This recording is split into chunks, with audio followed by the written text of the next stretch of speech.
it's amazing. Theodore Herzl was like a tech founder. Okay. In the book, he was writing about the death of distance in 1897. Why? Because steamships could take you across, countries. Okay. And he is just, amazingly smart and practical guy where he just handled all these various objections. And he said, look, the Jewish people, our choices are either A, assimilate and give up the culture, or B, some people are thinking communism is a good idea. I disagree with that. We should do C, build our own country, right? And that was considered totally crazy. But what he did was he A, wrote a book, B, started a fund, C, organized a semi-annual conference, the World Zionist Congress, and the fund and the Congress are still going today. Crucially, there were a bunch of intermediate stages between the book and the idea, and then the actual state of Israel in 1947. For example, the folks who were committed Zionists got together and started crowdfunding territory in what is now Palestine. And in fact, though, Palestine was only one choice. In the book, they also had Argentina as a choice.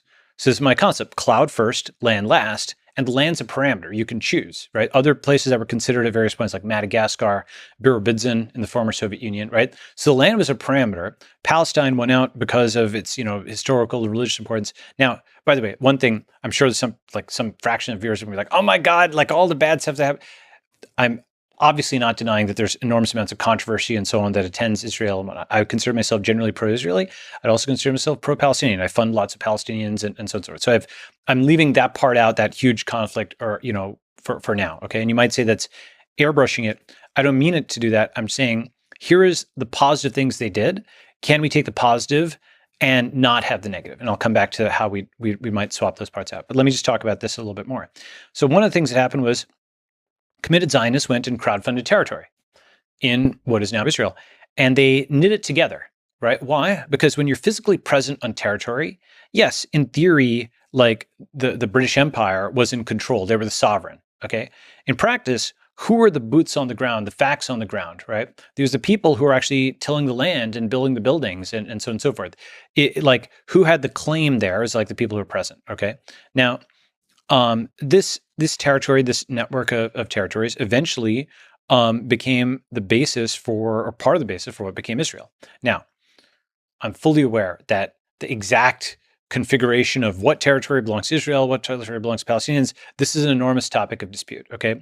But I just point this out to say the process of going from book to crowdfunding territory to a sovereign state where people were now citizens of Israel, as opposed to the British Empire, is not some fictional thing, but did happen, and within the lifetimes of some of the older, they're in their 80s now, but in the lifetimes of some older people, okay? So it's not impossible. In fact, it has happened, right?